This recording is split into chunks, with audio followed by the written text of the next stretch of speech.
Bonjour et bienvenue dans le podcast d'Iwab Studio, le podcast pour les entrepreneurs créatives et ouvertes d'esprit. Je suis Lisa, la fondatrice du studio Iwab, et j'ai créé ce podcast pour partager avec toi ma passion pour l'entrepreneuriat et la création. Studio Iwab, c'est l'alliance parfaite entre le coaching, le marketing et le design. Je coach mes clientes pour qu'elles créent l'entreprise de leurs rêves, l'entreprise qui leur correspond entièrement, avec au cœur de leur activité leur personnalité, de blog et un podcast sur un sujet en particulier. Cette semaine, j'ai décidé de te parler d'argent. Mais j'ai décidé de te parler d'argent d'une manière un petit peu particulière. Je t'avoue que j'ai longuement hésité avant d'aborder ce sujet parce que j'ai un petit peu peur des réactions, j'ai un peu peur d'être mal comprise. Et même si je ne suis pas écoutée par des millions de personnes, les personnes qui m'écoutent sont des gens qui me suivent sur les réseaux, qui me suivent au quotidien. Et j'ai pas du tout envie d'être mal comprise par ma communauté. Donc j'avoue que j'ai longuement hésité. Et on n'est pas à l'abri que ce podcast ne soit jamais posté sur les plateformes. Je ne sais pas, je verrai quand j'aurai fini de l'enregistrer. En fait, j'ai envie de te parler d'argent parce que je ne sais pas si tu le sais, mais avant d'être entrepreneur, je travaillais dans la mode, dans le commerce de détail. J'ai travaillé en France, mais j'ai aussi travaillé en Suisse. Et le dernier poste que j'ai occupé, c'était un poste à Genève, en Suisse. Donc tu dois sans doute le savoir, les salaires suisses sont beaucoup plus élevés qu'en France, et c'est peu de le dire. Voilà. Pour être totalement transparente, je vais donner des chiffres parce que c'est le but aussi de ce podcast. Enfin, c'est le but, c'est important pour le contenu du podcast. Et en fait, j'ai eu envie de te parler du rapport à l'argent lorsque tu as eu un gros salaire, un niveau de vie différent, et que tu te retrouves au chômage déjà, et ensuite à entreprendre. Et là, c'est encore un autre niveau. Et j'ai eu envie de te parler de ça parce que je trouve qu'on parle beaucoup de la difficulté des débuts de l'entrepreneuriat à gagner sa vie. On parle beaucoup des premiers 1 000 €, on parle beaucoup d'atteindre les 5 000 € qui paraissent beaucoup, c'est beaucoup d'argent. Mais on parle très peu des gens qui ont quitté un job avec un gros salaire et qui se retrouvent avec les débuts de l'entrepreneuriat à gagner 1 000 €, 1 500 €, 2 000 € et même 4 000 €. Et c'est pas encore le salaire qu'ils avaient avant. Et on en parle peu. Alors, c'est pas un podcast pour qu'on me plaigne. Je ne suis pas à plaindre.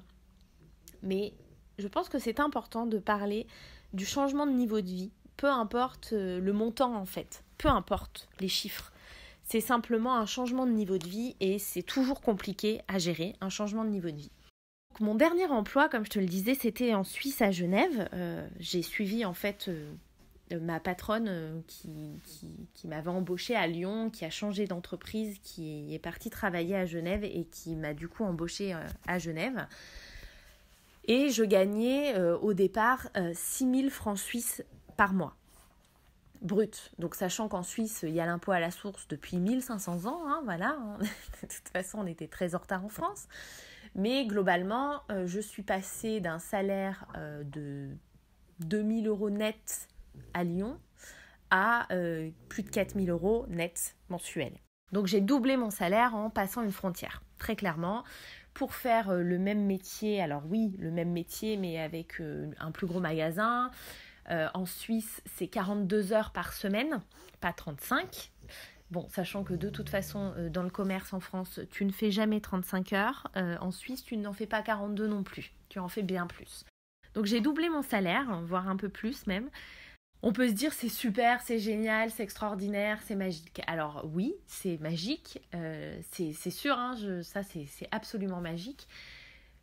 Disons qu'on va dire que les premiers mois comptent pas vraiment parce que tu rembourses, les crédits éventuels que tu as pu faire avant. Tu payes la caution de ton nouvel appart qui t'a coûté 2000 balles. Voilà, donc les premiers mois, tu fais un petit peu les choses. Moi je suis passée à l'époque d'un T2 à un T3, de 50 mètres carrés à plus de 70. Donc tu meubles, t'achètes des trucs. Donc les premiers mois, ils t'aident à remettre les compteurs à zéro, combler ton découvert éventuel que tu avais avant et que tu n'as plus maintenant, acheter tes nouveaux meubles, etc. Puis arrive le 4e mois, on va dire, où là tu te dis, bon, quel voyage je vais faire ? Parce que forcément, tu gagnes 4 000 € par mois. Moi, le premier truc que je me suis dit, c'est j'adore voyager. Quelle va être ma destination ? Je rêvais depuis des années d'aller aux États-Unis. J'ai dit, mes prochaines vacances, on part aux États-Unis. Forcément. On part 2 semaines, on se fait un road trip. Enfin, on peut le faire. Il faut en profiter. Faisons-le. Donc, on va dire que les 4 premiers mois... alors, t'es plus à découvert, t'as plus de crédit, c'est la fête, mais t'as tout dépensé, t'as rien mis de côté parce que tu t'es fait plaisir. Et j'ai envie de te dire, c'est bien normal. C'est comme quand tu passes du statut d'étudiant au statut de salarié. C'est pareil, ton premier mois de salaire, tu te fais plaisir et c'est bien normal. C'est une de mes plus belles expériences professionnelles, mais c'est aussi celle qui m'a conduit à un burn-out. Je suis restée 1 an et demi en Suisse, sachant que... beaucoup de choses ont changé dans ma vie personnelle pendant cette année et demie. Une rupture notamment qui est arrivée, des conflits internes aussi dans la boîte où j'étais. Bref, il y a eu beaucoup d'événements qui m'ont conduit à déménager déjà et à emménager à Genève en Suisse. Donc là, on n'est pas sur le même level de loyer, c'est-à-dire que les loyers sont à la hauteur des salaires. Donc je payais très cher de loyer. Je payais juste le loyer, sans les charges, 1 700 francs suisses. Donc, t'imagines bien que c'était pas la même chose. Entre-temps, j'avais été augmentée, je gagnais 7 000 francs suisses. Mais du coup, voilà, je touchais à peu près... J'étais plus proche des 5 000 € net mensuels que des 4 000 à la fin de ces 1 an et demi, on va dire. Mais j'avais changé de poste. J'ai choisi d'habiter en Suisse parce que j'étais souvent en déplacement.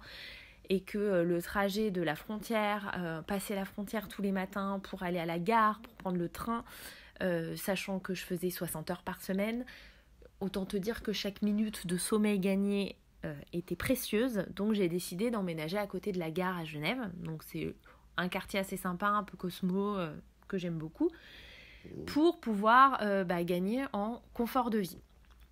J'ai pas gagné en confort de vie, mais ça, je le savais pas encore. J'ai gagné en isolement, parce que se faire des contacts en Suisse, c'est très compliqué. Genève, c'est une ville de passage. C'est une ville où on vient faire 1 année d'études, 2 années d'expat, voilà, mais où on reste pas, souvent. Donc, c'est très difficile de faire des rencontres en Suisse. Donc, c'est bon, l'isolement m'a gagné, mais c'est pas le sujet. Peu importe. J'ai fait un burn-out il y a presque 2 ans maintenant. Mon corps n'a plus voulu se lever un matin. J'étais déjà en pseudo-déprime avant. Alors, je ne vais pas employer le mot de dépression parce que je n'ai pas fait de dépression. Mais j'étais très déprimée, très triste, très mélancolique. J'avais le goût à rien. Et un jour matin, mon corps m'a dit « Stop, tu ne te lèveras pas, tu n'iras pas travailler. » Et ce, pour tous les prochains jours qui vont suivre. Je pense que cette semaine a été la pire de ma vie. J'ai pleuré pendant 7 jours et j'ai dormi pendant 7 jours. Ça a été juste l'horreur. Et j'ai pris la décision d'arrêter. J'ai pris la décision de ne pas y retourner. Que ce n'était plus possible pour moi, que ce rythme ne me convenait pas, que je pouvais pas. Je pouvais pas continuer à travailler comme ça, à être seule comme ça. C'était pas possible. Donc j'ai arrêté. Suite à tout ça, on a eu un accord qui m'a permis de rentrer en France et de toucher le chômage, puisqu'il y a des accords entre la Suisse et la France en cas de licenciement, en cas de... Voilà, on touche aussi le chômage quand on est français. Donc je suis rentrée dans mon appartement à Lyon, puisque entre-temps je l'avais récupéré. Je suis rentrée à Lyon avec le chômage. Alors, je ne vais pas te cacher les choses, je touche un chômage conséquent puisque j'avais un salaire conséquent. Donc, je touche 3 300 € de chômage mensuel. Voilà, j'ai décidé d'être transparente. Alors, ça me retombera peut-être dessus, peu importe. Je touche 3 300 € de salaire mensuel, de chômage, mensuel. Donc, j'ai perdu 2 000 €. Voilà, quasiment, à peu près. J'ai perdu 2 000 €. Alors bon, là, j'entends de loin les gens qui vont dire « la meuf, elle touche 3 300 €, elle se plaint. » Je ne me plains pas du tout. C'est une chance inouïe qui m'a permis de me former correctement, de monter ma boîte, etc. Mais passer d'un niveau de vie de 5 000 € à 3 300 €, c'est pas simple parce que j'ai perdu 2000 € de pouvoir d'achat et que je ne faisais pas des folies. Alors, ça n'a pas été si compliqué en soi parce que je suis rentrée en France. Et croyez-moi, le niveau de vie français est bien plus faible que le niveau de vie, le niveau de vie suisse. Donc, ne serait-ce que de sortir boire un verre, le cocktail en happy hour est à 5 €. En Suisse, il est à 20 francs. Donc, c'est pas pareil. D'aller faire ses courses, c'est différent parce que les produits sont beaucoup moins chers en France. Le loyer, forcément, bon, en plus, c'est un appart dont je suis propriétaire. Non, je suis avec un crédit immobilier sur le dos, mais du coup, évidemment, de 1700 francs de loyer à Genève, je suis passée à 500 € de crédit. Forcément, j'y ai gagné. Donc, je vais te dire, le changement n'a pas été si compliqué. Sauf que je suis partie de Suisse avec pas d'argent de côté, en fait. Voilà.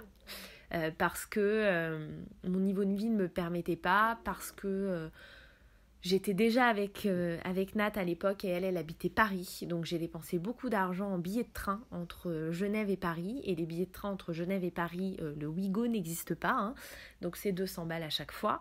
Que du coup on se retrouvait à Paris, Nat était retournée chez son père pour des questions pratiques parce qu'elle savait qu'elle quitterait Paris, donc on se retrouvait la plupart du temps dans des hôtels ou des Airbnb, ce genre de choses, et ça nous a coûté une blinde et demie. Donc on a eu la chance de pouvoir le faire, je vais pas renier là-dessus, mais bon, on a dépensé beaucoup d'argent dans les transports, dans les hôtels et dans les restaurants. On a un petit peu mené la grande vie, et c'était une erreur, mais je ne savais pas que mon aventure suisse allait se terminer aussi rapidement.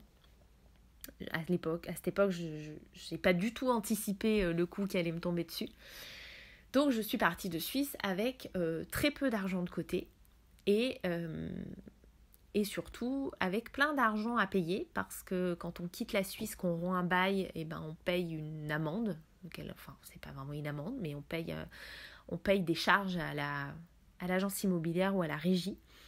Donc à coût de 300 ou 500 francs par-ci, par-là, je me suis retrouvée avec rien du tout. Heureusement, mon chômage est arrivé, et ça c'est une grande chance. Et donc je me suis retrouvée avec mes 3300 € par mois à rembourser à droite à gauche certaines choses, avec des carences de chômage bien sûr, puisque des congés payés, etc. Donc je me suis retrouvée à zéro. Je m'en suis voulu, je me suis sentie coupable, je me suis dit que j'avais eu l'opportunité de mettre beaucoup d'argent de côté, que je ne l'avais pas saisi, qu'au lieu de ça, j'avais fait un superbe voyage aux États-Unis, que j'avais un peu mené la grande vie à Paris, que je m'en suis beaucoup voulu, mais en même temps, je regrettais rien de ce qui s'était passé. Et je trouve que c'est une des meilleures expériences de ma vie, donc je le regrette pas aujourd'hui. Et je me suis dit, avec 3300 € de chômage, cette fois-ci, tu ne referas pas les mêmes erreurs. Tu vas mettre beaucoup d'argent de côté, sachant que les choses ont changé, que Nat est arrivé à Lyon, qu'on ne fait plus des allers-retours en train, que voilà, tout ça. Sauf que c'est pas si simple, en fait, de changer de niveau de vie. Et quand tu as pris l'habitude de pas regarder ton compte parce que tu n'as plus peur d'être à découvert, parce que moi j'ai eu des mois en Suisse où avec mon salaire, à la fin du mois, il me restait 1000 francs ou 1500 francs sur mon compte. Donc, je le regardais plus en fait parce que j'avais cette sérénité-là. Donc, plus de croyances face à l'argent, plus rien. Et du coup, tu regardes plus ton compte. C'est très difficile de se remettre dans une routine où tu comptes. Et tu regardes ton compte et tu comptes. Quand je me suis lancée dans l'entrepreneuriat, je crois que le premier coaching que j'ai fait avec Elodie, quand on a parlé des objectifs financiers, etc., je me remettais de mon burn-out, mais c'était encore très compliqué pour moi. J'avais vraiment des hauts et des bas. C'était très très difficile moralement. Et j'avais dit à Elodie, mon objectif c'est de gagner 1500 €. Sauf que je me suis vite rendu compte que j'arrivais pas à revenir à ce niveau de vie-là. Avec tous les efforts que je faisais et tout ce que je mettais en place dans ma vie pour baisser mon niveau de vie, pour remettre de l'argent de côté, malgré tout, j'étais devant le fait que je ne pouvais pas revenir à un niveau de vie où je gagnais 1500 € par mois. Je n'y arrivais pas. Je ne comprenais pas comment y arriver, je ne trouvais pas la bonne méthode pour y arriver. Et du coup, je me rendais compte qu'à la fin du mois, j'avais dépensé, alors tout compris, charges compris, tout dépensé, 2000, 2500 euros et j'arrivais pas à aller en dessous. Et du coup, je me suis dit, non, en fait, ton objectif, c'est au moins 3000 euros. Il faut que tu gagnes 3000 euros avec ton entreprise.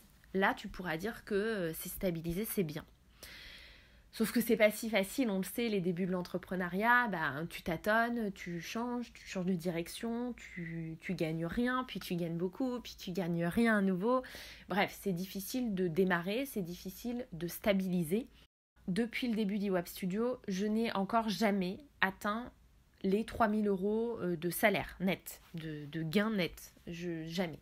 Donc ça me fait très peur. Ça me fait très peur parce que aujourd'hui, je ne suis toujours pas capable de me retrouver à 1500 euros mensuels.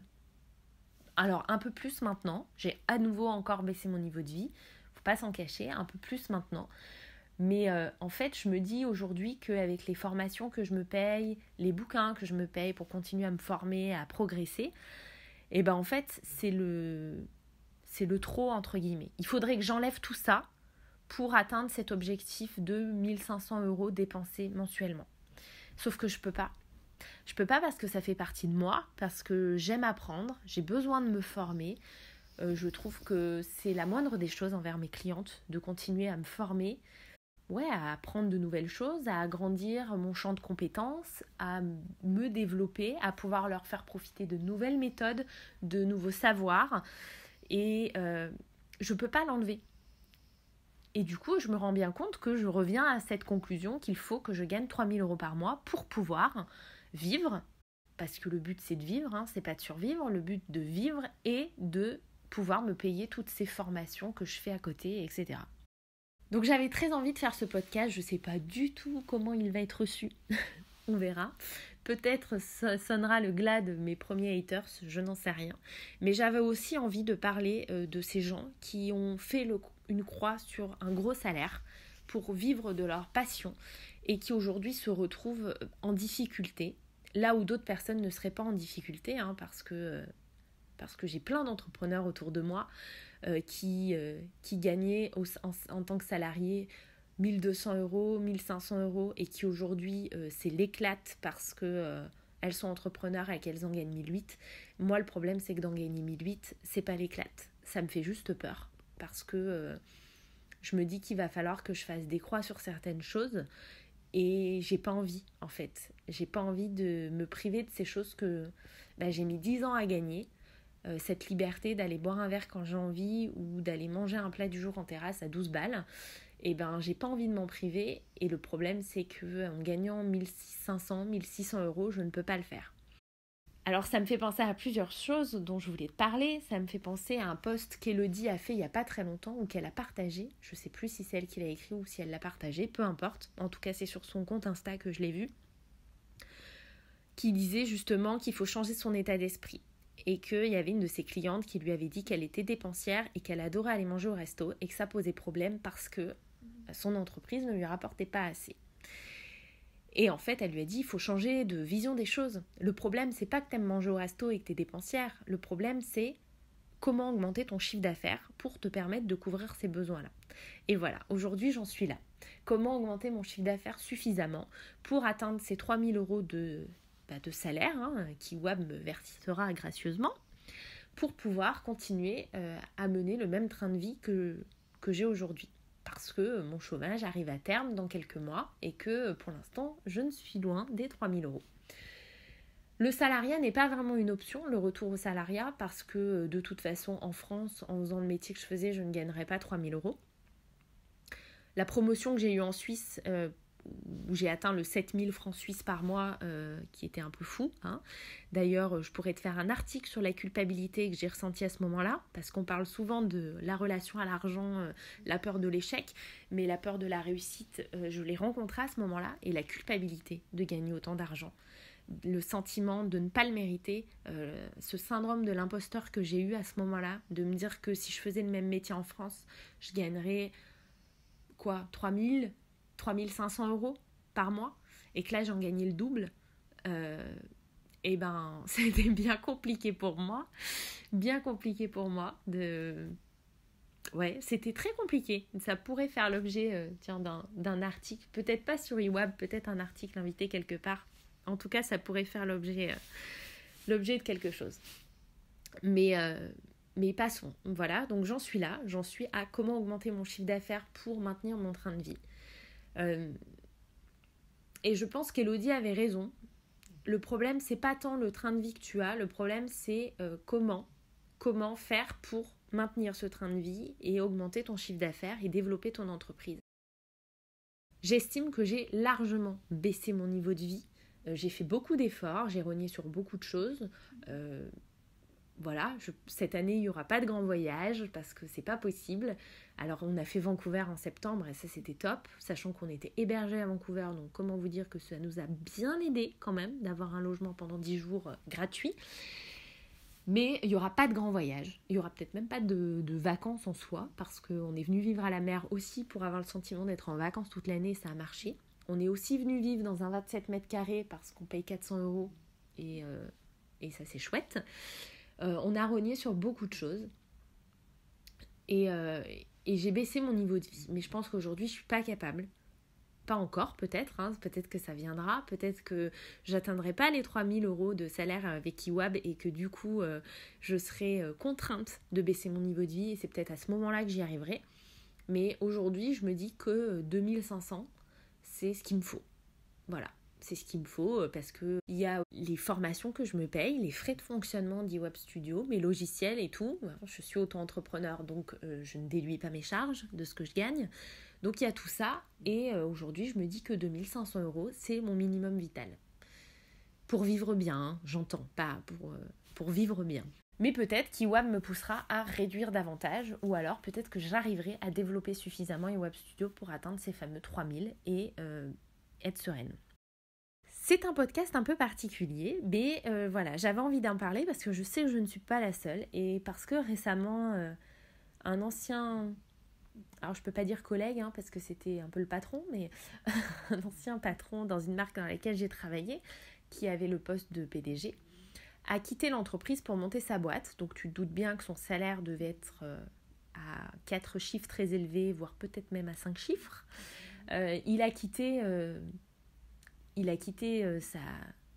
son poste pour monter sa boîte. Donc il a touché aussi le chômage, certainement un chômage confortable, sachant que lui, je ne citerai pas de nom parce que je ne sais pas si certains connaissent sa boîte, mais sachant que lui, sa femme ne travaillait pas, je crois, quand il a fait ça, et qu'ils avaient acheté une maison en conséquence de son salaire, ils avaient un crédit immo, c'est toujours pareil. Il y a un moment donné, quand tu gagnes bien ta vie, tu fais des investissements dans l'immobilier, ce genre de choses, tu contractes des crédits, des prêts immobiliers, etc.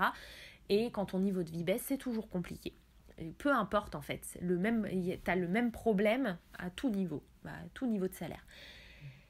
Donc il a largement baissé son niveau de vie avec le chômage pour monter sa boîte et il se trouve qu'arrivé en fin de chômage, sa boîte ne lui permettait pas de se payer. Sauf qu'il a fait beaucoup d'investissements dans sa boîte, d'investissements personnels, notamment dans la technologie, dans un site internet, une application mobile. Il a payé ça de sa poche assez cher. Donc je pense que toutes ces économies sont passées, parce que très clairement, une appli mobile, ça vaut quand même 50 000 €, voire plus. Je dis 50 000, mais voire beaucoup plus. Donc il a mis, je pense, toutes ses économies dedans, plus quelques crédits supplémentaires. Et aujourd'hui, il n'en vit pas. Donc il a dû reprendre un travail salarié pour maintenir son niveau de vie. Sa femme a dû reprendre aussi une activité salariée, parce que lui, il n'a pas retrouvé un poste au niveau salarial d'avant. Elle a dû reprendre aussi une activité salariée. Alors c'est des sacrifices qu'ils sont prêts à faire parce qu'ils croient dur comme fer dans l'entreprise qu'il a montée. C'est un passionné de ce qu'il fait. Donc c'est beau, c'est une belle aventure entrepreneuriale. Mais l'entrepreneuriat, c'est pas toujours une aventure lisse. Et parfois, il faut aussi faire des sacrifices. Le niveau de vie en fait partie. Mais voilà, on n'est pas à l'abri de se dire que quand on a connu un niveau de vie élevé et qu'on s'y est habitué et que c'est très agréable d'avoir un niveau de vie conséquent, de retomber plus bas, c'est compliqué. Et voilà, j'avais envie d'en parler parce que je trouve qu'on n'en parle pas suffisamment et que même les personnes qui ont vécu ça, ou je vois des podcasts sur Génération XX, ou comme j'en voyais sur Nouvelle École, ou peu importe, ou des articles, des interviews de personnes qui ont quitté le salariat avec un gros salaire pour monter leur boîte, etc. Et ben, ils parlent pas de ça. À part dire c'est compliqué, financièrement, c'est sûr c'est compliqué. Mais oui, mais c'est compliqué comment, en fait ? C'est quoi qui est compliqué ? C'est que tu peux pas te payer, ou c'est que tu peux pas te payer le montant qu'il te faudrait pour vivre confortablement ? C'est quoi elle est où la difficulté ? Et les gens n'en parlent pas, en fait. Les gens veulent pas donner de montant. Et je trouve ça très dommage parce que c'est une autre difficulté de l'entrepreneuriat qui n'est pas souvent abordée. Et aujourd'hui, une entrepreneur qui gagne 1 500 € par mois alors qu'elle en gagnait 1 200 en salariat, c'est la fête. Et une entrepreneur qui en gagne 2 000 alors qu'elle gagnait 4 000 avant, c'est pas la fête. C'est pas la fête et c'est pas encore le niveau de réussite qu'elle attend de son entreprise. J'ai toujours voulu entreprendre, même quand j'étais à l'école, sauf que quand j'ai fini mes études, je me sentais pas les épaules, je me sentais pas capable. Moi, je suis quelqu'un qui a besoin d'apprendre, de comprendre, d'expérimenter avant de pouvoir ne serait-ce que proposer un service à des gens. Donc du coup, sortie d'études, vraiment, je me sentais pas. Et pourtant, là, j'aurais pu le faire parce que mes parents me donnaient 400 € par mois, loyer compris. Bon, alors c'était... Remettons les choses dans leur contexte. J'étais en colocation, c'était il y a 10 ans. On avait aussi quand même besoin de moins d'argent pour vivre. Et je m'en sortais tout à fait. Je faisais des petits boulots à droite à gauche et c'était très bien. Et là, j'aurais pas eu du tout la même vision de la réussite. En fait, ce que j'essaye de dire dans ce podcast, c'est vraiment que la réussite, c'est subjectif. La réussite financière, c'est subjectif. Et que personne ne peut vous promettre une réussite financière. Personne ne peut vous dire que vous atteindrez vos objectifs parce que vos objectifs, ils vous sont propres, vos besoins vous sont propres.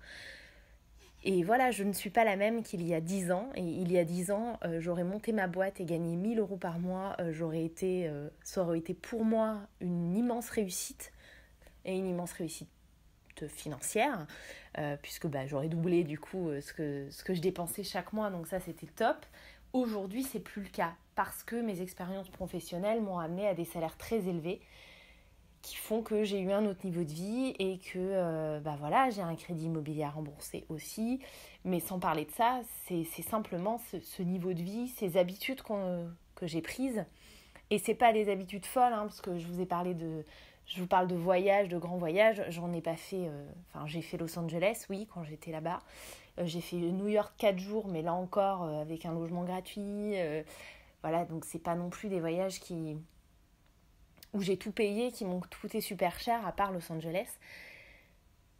Mais c'est plus ces petites habitudes du quotidien où un verre en terrasse se transforme en 2, où le cocktail à 10 €, c'est pas grave, où j'ai envie d'aller manger au resto, j'ai envie d'aller au ciné, parce que le cinéma c'est quand même hyper cher, qu'on se le dise.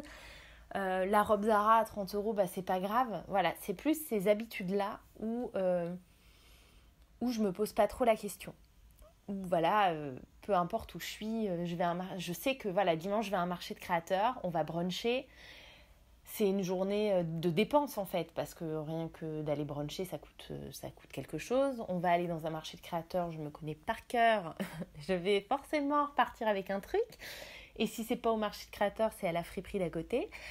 Donc même si j'ai fait beaucoup d'efforts et que j'achète beaucoup moins qu'avant, parce qu'avant je baignais dedans toute la journée, donc dès qu'il y avait des nouveautés dans les cartons, quand tu travailles dans un magasin de vêtements, c'est quand même très compliqué, surtout que tu as des réductions, etc., des avantages, c'est quand même hyper compliqué de résister aux nouveautés. Donc il y a plein de choses qui ont changé, mais pas au point de revenir à mon niveau de vie de début de carrière, on va dire, où je gagnais 1 400 €. Après, je sais que j'en suis capable. J'ai aussi changé de niveau de vie à des moments dans ma carrière pour des postes plus intéressants, mais moins bien payés. Je suis passée de 1 600 par mois à 1 200 parce que le poste était plus intéressant. C'était juste une boîte qui payait pas très bien, mais que le poste m'intéressait et je l'ai fait. Et je mets pas l'argent en premier parce que j'abandonnerai pas iWeb Studio. même si ça a du mal à se stabiliser dans les prochains mois, j'abandonnerai pas quand même. Parce que je sais que je suis bien aujourd'hui et que c'est la vie que je veux. Voilà, j'avais envie d'aborder ce sujet de niveau de vie et vous dire que personne ne peut savoir à votre place quel niveau de vie vous va et où se situe la réussite, l'indépendance financière et ce genre de choses. Personne ne peut vous dire à quel niveau votre indépendance se situe. Et voilà, et si vous êtes très content de vivre avec votre entreprise et qui vous rapporte 900 € par mois, n'écoutez pas les gens qui vous disent « Ouais, bon, elle marchote quoi ton entreprise, c'est une petite entreprise. » Non, si c'est votre objectif premier et si ça vous suffit, si vous êtes heureux comme ça, et ben c'est votre réussite à vous, c'est pas une petite réussite.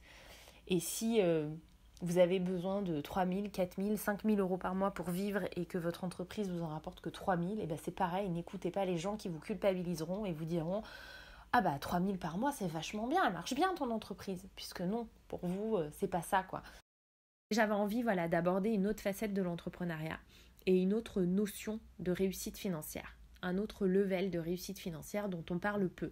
Et en tout cas où souvent on ne donne pas de chiffres. Et aujourd'hui, j'ai décidé de te donner des chiffres. En tout cas, je te remercie d'avoir écouté ce podcast. Et n'hésite pas à me répondre, à partager ton expérience, à partager le podcast, à me dire ce que tu en penses. Toujours avec bienveillance, bien sûr. Et je te dis à la semaine prochaine pour un nouvel épisode du podcast d'Iwap Studio.